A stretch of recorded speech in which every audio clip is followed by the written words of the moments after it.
So today we are going to start with the series wherein I'll be looking at the probable descriptive questions and their answers. So this is what I have framed.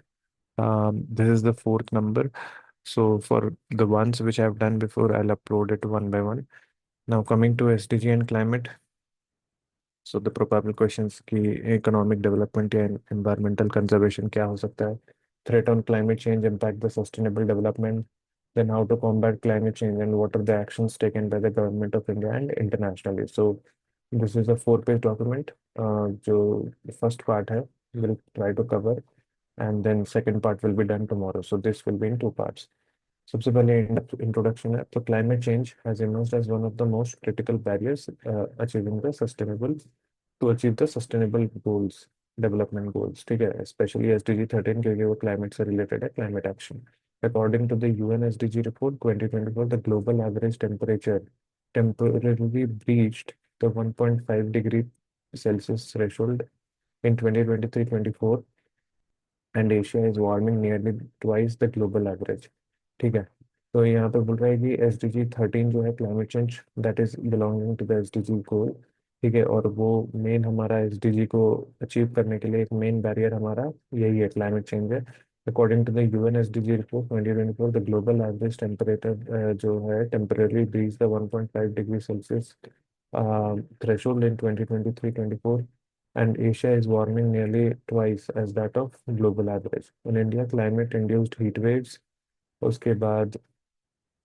erratic monsoons and rising sea levels. ठीक है तो climate-induced heat waves, erratic monsoons, and rising sea levels do not only threaten the ecosystem but also undermine poverty reduction, food security, and economic stability. Addressing climate change has thus become integral to achieving the sustainable goal and development, inclusive and sustainable development. तो ये introduction हो गया ठीक है economic development versus environmental conservation अब इसमें क्या है सबसे पहले अडॉप्ट ग्रीन ग्रोथ मॉडल्स जिसमें इंटीग्रेट करेंगे ये लोग economic goals and ecological limits through eco taxes pollution जो लिवाई करना लेवल पे and valuation of ecosystem services such as green India mission investment in sustainable infrastructure तो इन्वेस्टमेंट करेंगे तो किसमें रिन्यूएबल एनर्जी में करेंगे वेस्ट रिसाइकलिंग फिर रेन वाटर हार्वेस्टिंग एंड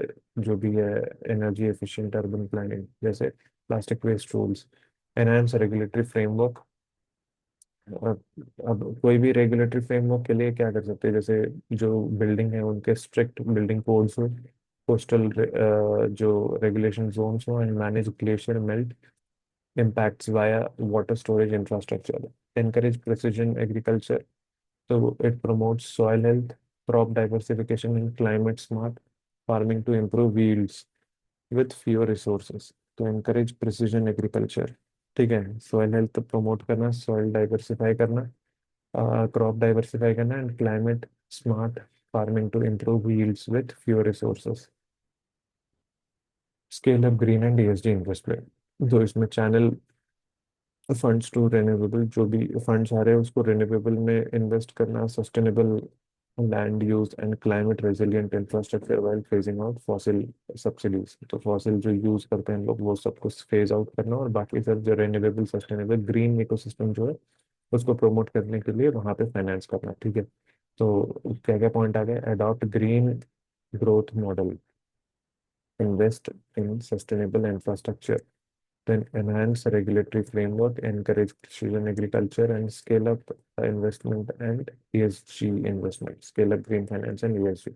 तो adopt green model, sustainable में invest करना, enhance regulatory framework. Fourth है encourage प्रेसिजन एग्रीकल्चर ताकि फूड सिक्योरिटी वगैरह रहे and scale up green and ESG investment ठीक है जिसमें फंड्स जो है रिन्यूएबल एनर्जी में जाए सस्टेनेबल लैंड यूज में जाए एंड क्लाइमेट रेजिलिएंट एक्टिविटीज में जाए well phasing out fossil subsidies ठीक है तो ये हो गया climate threat and sustainable development अब क्लाइमेट को थ्रेट कैसे हो रहा है अब टेम्परेचर राइज हो रहा है एंड हीट वेव्स है rising temperature and heat waves तो Asia warm nearly 1.04 degree Celsius above the baseline. India had its hottest year since 1901 and with record heat waves and heat related deaths, ठीक है, extreme weather intensification, floods and cyclone, या ऐसा भी बोल सकते हैं कि लैंडस्लाइड्स वगैरह जो वायनाड में हुआ है, दैट डिस्टर्ब्स क्या क्या चीज जो डिस्टर्ब्स करता है एग्रीकल्चर, लाइवलीहुड एंड इंफ्रास्ट्रक्चर, ठीक है। क्लाइमेट ड्रिवन फूड इनसिक्योरिटी, अब इतना वेदर में जो फ्लक्चुएशन हो रहा है, shifting rainfall and rising temperature results in to threaten crop production, harvesting, ठीक है, और जो कि इम्पैक्ट करेगा SDG 2 and 3, raising concerns over SDG 2 and 3, displacement and inequity. So over 80% जो है Indians live in disaster prone zones, और climate shocks के कारण क्या होता है, डिस्प्रोपोर्शनली जो मार्जिनलाइज कम्युनिटीज है वो लोग अफेक्ट होते हैं, मतलब उनके पास उतना नहीं रहता है फंड वगैरह, तो जो जब रेस्क्यू करने की बारी आती है तो सबसे पहले जो अपर मिडिल क्लास है या लेट्स से जो वेल्दी फैमिलीज है उनको किया जाता है, इनको नहीं। रिस्क टू वाटर, तो हिमालयन जो ग्लेशियर है वो मेल्ट हो रहा है और ड्रॉट वगैरह भी बढ़ रहा है, ठीक है, तो इसके लिए वाटर अवेलेबिलिटी का कंसर्न हो रहा है। फिर की एक्शंस क्या लिया गया by the government and of India and globally, domestic measures and national action plan on climate change, NAPCC। तो national action plan on climate change, it focuses on 8 focused missions, ठीक है, for mitigation, renewable energy and resilience planning. फिर perform, achieve and trade PAT scheme, तो पहले perform करो, achieve करो and trade. तो promotes energy efficiency across industries through trading mechanism, तो जो भी क्या करेगा यहाँ पे, एनर्जी एफिशिएंसी को प्रमोट करेगा अक्रॉस इंडस्ट्रीज, ठीक है, मल्टीपल इंडस्ट्रीज में प्रमोट करेगा energy efficiency and trading mechanisms. National biofuel policy और मैंडेट्स ब्लेंडिंग टारगेट, जिसमें 20% इथेनॉल हो, ठीक है, and 5% biodiesel by 2030। National welfare, international solar alliance जो हेडक्वार्टर्ड है कहाँ पे, दिल्ली में हेडक्वार्टर है इंडिया में, और वो एम कर रहा है कि $1 ट्रिलियन जो है उससे ज़्यादा का इन्वेस्टमेंट हो by 2030 in ISA। Paris agreement pledges है जिसमें जो भी ग्रीन हाउस गैस इंटेंसिटी है वो 45% तक करना है, अचीव करना है। नॉन फॉसिल का जो पावर कैपेसिटी है उसको बढ़ा के 50% करना है by 2030। And global and multilateral actions, so UN emission guidelines and carbon market. तो UN का जो एमिशन गाइडलाइन है उसमें क्या है कि new rules for better carbon trading post Paris agreement help India mitigate efforts. Global climate finance course, तो इसमें $300 बिलियन का एनुअली कमिटमेंट हो रहा है टू सपोर्ट डेवलपिंग नेशन का क्लाइमेट स्ट्रेटजीज। बट ये $1.3 ट्रिलियन इसको चाहिए, और वो उसके नीचे है, $1.3 ट्रिलियन के लिए चाहिए, बट हमको सिर्फ $300 बिलियन ही मिल रहा है जो डेवलपिंग नेशन है उनके क्लाइमेट को बढ़ाने के लिए, global climate change push. UN emission guidelines and carbon market, तो UN एमिशन गाइडलाइन में क्या है, new rules for better carbon trading for Paris post Paris agreements helps India enhance mitigation efforts. फिर है इंक्रीज्ड G20 एम्बिशन, अब India among global leaders in renewable policy among G20, but global CO2 remains of track toward Paris goals. तो G20 ambition को जो बढ़ाया गया है उसमें है कि इंडिया एक ग्लोबल लीडर में जो है, मतलब एज एन जो ग्लोबल लीडर है G20 में, उसमें इंडिया है, पार्टिसिपेट किया हुआ है in renewable policy, but global CO2 जो है उसको रिड्यूस करने के लिए हम अभी भी ऑफ ट्रैक हैं, ठीक है।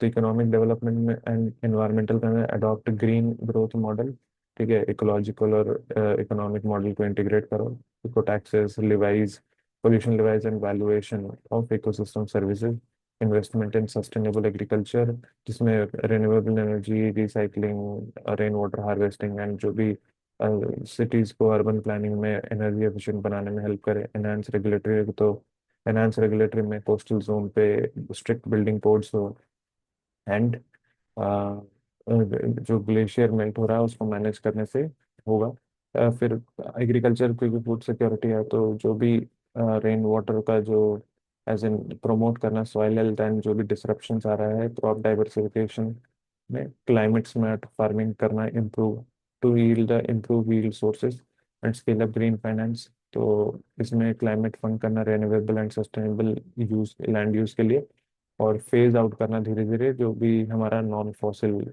सब्सिडीज हो रहा है। Climate threat and sustainable development, India गर्म हो रहा है, rising temperature and heat waves, ठीक है, उसके बाद एक्सट्रीम वेदर इंटेंसिफिकेशन जैसे वायनाड वगैरह में हुआ, क्लाइमेट ड्रिवन फूड इनसिक्योरिटी, जिसमें SDG 2 एंड SDG 3 इफेक्ट हो रहा है। क्यों? क्योंकि shifting rainfall and rising temperature pattern है, डिस्प्लेसमेंट एंड इनिक्विटी। 80% लोग मार्जिनलाइज, मतलब as in disaster prone zone में रहते हैं।